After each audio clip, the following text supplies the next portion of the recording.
Today, I'm going to talk about the new early access title available as of a couple of days ago called Jumplight Odyssey, the Starship Adventure Sim. Before I get to my opinion of the game, I want to quickly summarize what the game is. This is basically a management game where your job is to get away from the Zutopan Armada, make it safely to the Forever Star. You open up the game, you are greeted by an intro sequence where you'll see the Zutopans attacking your world.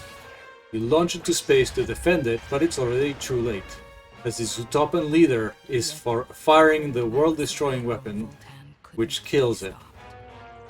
Acting quickly, the princess of the remaining flagship sends her ship into hyperspace, and that's when the game begins. Your initial job is to clean up and repair your ship, while constantly jumping to the next coordinate away from the Zutopans. If they manage to catch up with you, before you can jump, the Zutopans will launch boarding craft filled with Marines. If they get past your defenses, the Zutopan Marines will attempt to kill anyone that they come across, and they will head to the engine room to attempt to destroy the Jumplight drive. They will also look for and kill the princess if they can, as well as cause other types of incidental damage to the ship. Although it is possible to defend against the Zutopans, the boarding craft will just keep coming and eventually overwhelm you unless you jump out. The game does have a short tutorial that will familiarize you with the controls, but it doesn't constrain you from doing other things, which is something that I really love. It also gives you the option to skip the tutorial if you prefer, which is great for later playthroughs. In fact, there's a lot of things that I love about Jumplight Odyssey. The aesthetic is fantastic. It really brings back memories of cartoons from the 70s and 80s. The opening sequence and the way that it blends into the gameplay is really great. And the gameplay itself is sort of a blend of Theme Hospital with roguelike elements. The game has a UI that shows you that you can select different gameplay modes. It includes a peaceful mode and a hectic mode. Which is, you love to see that. Options are always great. It also looks like we'll be able to do custom runs with different leaders and ships, which should increase the replayability later on. That said, I do have some concerns about how the game works and how it plays. And in the interest of giving early access feedback, I am going to concentrate on these items. But do keep in mind that overall, I enjoyed my time with the game, and I think that if you like a game like Theme Hospital, you'll probably like this one. My biggest caveat here is that I don't really know whether the items I'm going to be talking about are as designed or if they're not working correctly, or as in, if they're bugs, or if it's something that is just not yet implemented. Therefore, I'm just going to call them out as in the way that they affected my own experience as an example of what people can expect when they are playing the game. I have now played the game for a little bit over 8 hours, and I have definitely failed a bunch of times. But right now, in my current run, I am well into the asteroid field, which is the second area. I believe there's maybe 6 or 7 areas total, I don't remember exactly. And right now, the Zutopan Armada is 27 hours behind me. And that kind of brings me to my first point about the game, and that is that right now it feels pretty easy to outrun the Zutopans. Although there is a little bit of tension at first because they do get very close to you in your first hour of gameplay, I always had several minutes to spare before their boarding ships got anywhere close to my capital ship, and my Jumplight drive was charged up enough to fire up. Right now, with them 27 hours behind me, it feels like they may not get that close to me again, but as yet, since I haven't finished the game, maybe there's something later on that happens and you're forced to fight them again. But I just can't speak really to that, as I haven't seen anything like that yet. The only time they did catch up to me was when I intentionally didn't jump so that I could see what would happen. And that kind of brings me to my second point, which is that, surprisingly, for me at least, I haven't had any additional story beats than what happens during the introduction. because of the way that the game is presented, I really thought that there would be additional animated story moments, and maybe those are coming later in as the game gets closer to full release. But right now, there is really no additional story. In the 8 hours that I've played, I haven't come across anything that is remotely story related that has advanced the plot in any way. And I'm starting to think that maybe that is just not there. So I suspect that if you are mainly interested in the story of the game, maybe this one is not for you. That said, although I did find it surprising that I wasn't running into more story moments, I don't think that having those moments is going to break the game if it's a good game, and I don't think those type of moments are going to save a bad game either. I think they can make a good game really memorable, though. Just something to keep in mind. Anyways, let me just get to the two main problems with the game as they are right now, at least in my opinion. First, there's an almost complete lack of control over what the crew is on. And the second thing is that there is very little meaningful information about what's going on your ship. Well, the first problem, well, Jumplight Odyssey is hardly the first game that gives you no information or no direct control of your crew. But in most games, you can at least set priorities for types of jobs, and some games even allow you to set individual priorities for individuals. In Jumplight Odyssey, the only thing that you are able to do is prioritize jobs on sites. That means that there are effectively, as far as I can see, 3 total priority levels. The first one being inactive or 0. Then there is active or normal priority. And then there is a high priority that you can set. And I could see that this could be enough, except right now the game sort of breaks down and, it seems difficult to recover from the way that it's currently implemented. I'm guessing that this will improve as the game is tuned, but we'll see. I'm just going to use the fuel burning generator as an example of what happens. On the current adventure, you start with 2 fuel burning generators on your ship. Each one has their own room, which is a whole other discussion that I'm not going to get into right now. But basically, the generators need to have an engineer in order to produce power. If there's no engineer, then they're not producing power, and your batteries are draining. If both of them are off. If only one of them is off, your battery will only drain if there's a lot of power consumption. Anyways, if the battery drains to the point where it gets to 0, what I find is that you're no longer able to set the priority on the generator, and a lot of the things on the ship will turn off, such that almost nothing works. It's very difficult to recover from once you hit 0, from what I've seen.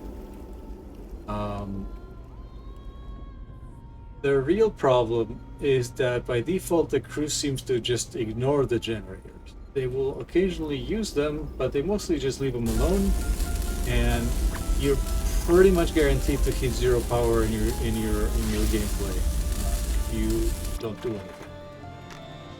At least you can set them to high priority. Like if you go to your generator and you select it, you'll see that there is a way of prioritizing the hauling of materials to the generator, and that will keep them running for quite a while.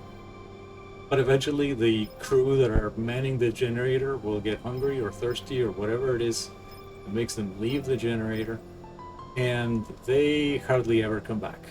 And eventually your power will drain to 0, and there seems to not be much you can do about it.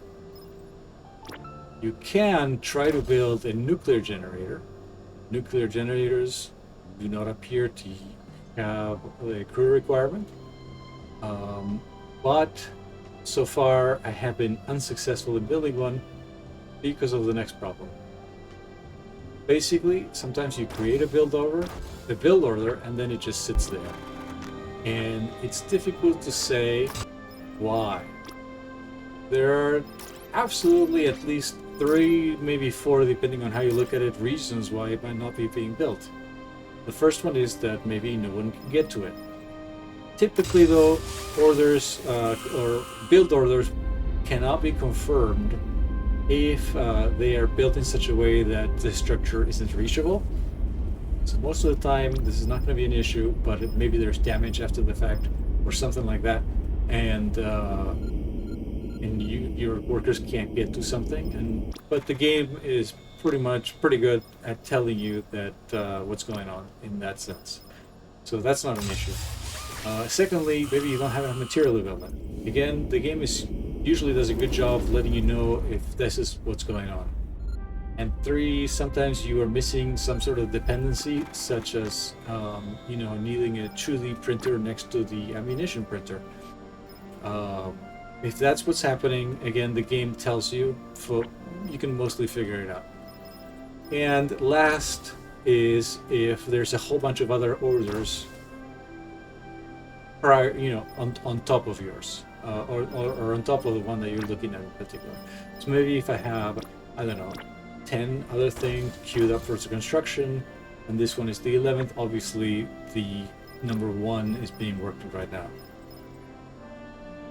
That leads me to the second problem, which is basically that there's no information about any of this anywhere in the game. I can't tell the order that things are queued to be built, so I can't tell if things are stuck or not,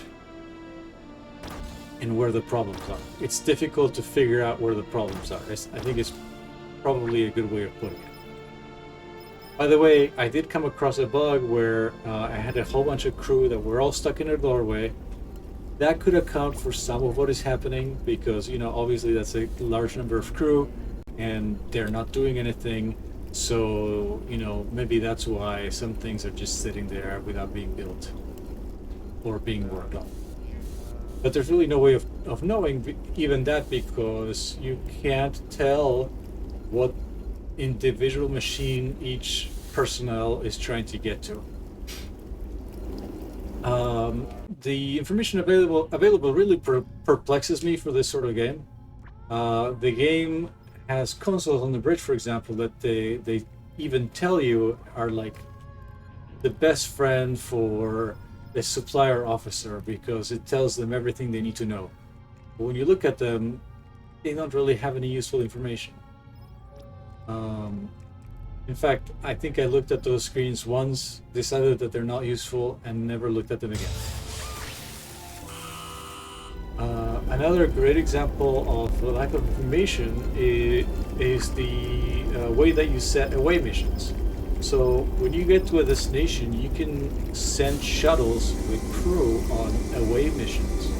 And this is actually one of the primary ways, especially at this beginning part of the game, where you get resources. Because the machinery that's inside the ship to produce resources works very slowly.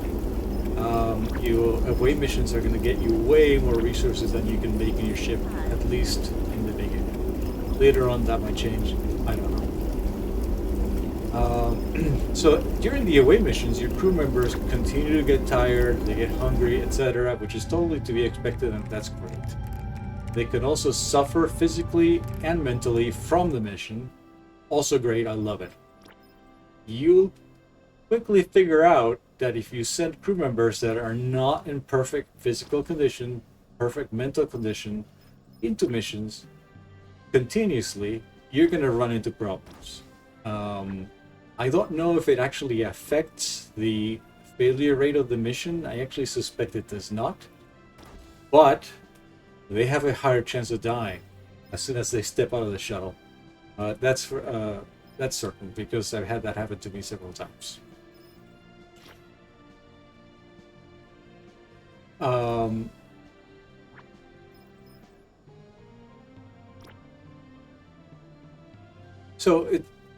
In conclusion, it's very important that you send healthy crew members on missions.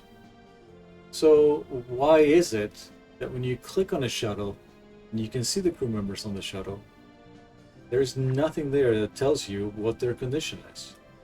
Why is it that when you click on them in the shuttle interface, it takes you to basically what looks like a screen to pick your pilot that looks just like the crew manifest, but the button that on the crew manifest allows you to inspect individuals so you can see how they're doing is missing. Instead, you get information about their piloting skill, which is great. Don't get me wrong. I want to have information, but it doesn't tell me who's healthy, who's not. It doesn't tell me who's on duty, who's off duty. It just has a list of probable people you can send. I think the one thing that you can see is whether they're happy or sad, which, that's fine, that's great. I love seeing information, as I said. But I want to see more. What you have to do right now is you have to memorize who the crew members are on your crew. Then you go to the crew manifest by backing out of the pilot selection screen, and you just click on a crew member that you see walking around, and then you can access the manifest. Then, since you've memorized the names of who is on the shuttle, you can look them up individually, look at their status, and see if they would be okay going on another mission or not. Then you have to go to the shuttle, select the crew member, and either change them or not, depending on whether, but presumably you're just selecting the people that you want to change. It's really cumbersome for something that you're doing all the time. I think that information just needs to be present and available when you're selecting your crew. There is another slightly better way of figuring out who can go on another mission, and that is by watching your shuttles land. This is actually really great that this is a thing, but when your shuttles land, you will see right away if somebody can go on another mission or not because of the way they look, because of the way they walk. If they are hurt or wounded, they will hunch over, they will walk slower, or they might be passed out on the ground.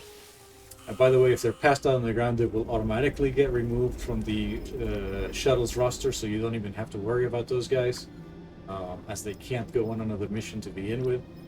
But, if they are sick or wounded or upset, you will see that in their walking animation. That is absolutely fantastic, and I absolutely love that. I just wish that information was present when you are in the pilot selection screen. I'm really not sure why it's not. There are also a number of other small issues that are probably going to work out through the beta or through early access. I'm really not as concerned about those. It's just little things like, for example, the auto assign crew button doesn't recycle the present crew. So, for example, if you had just sent a shuttle on a mission, and you want to quickly change their crew, you might think that you can just click the select crew button, but then it'll just tell you your crew or your shuttle already has a crew. You can't use it to change the crew that is already present, which is unfortunate because that would be a super easy way of changing your crew. As it stands right now, that button will just pick, I think, the people that have the best piloting skill without concerning itself with whether the individuals are actually able to even pilot the ship, as in if they're wounded or not, or if they're almost dead or not. That doesn't seem to matter right now. But in any case, like I said, I really had a great time with the game. I think this game has a lot of potential. As I say, it's very, very clear that the devs put a lot of love and care into the creation of this game, and that is always a good sign for any game. I do think that my opinion is biased from the sense of loving the management and logistical side of these games.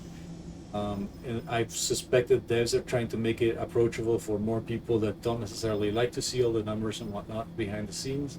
But I think the way the game works right now is detrimental to being able to have a successful outcome, because things just break down very quickly, and it's very, very difficult to see why right now.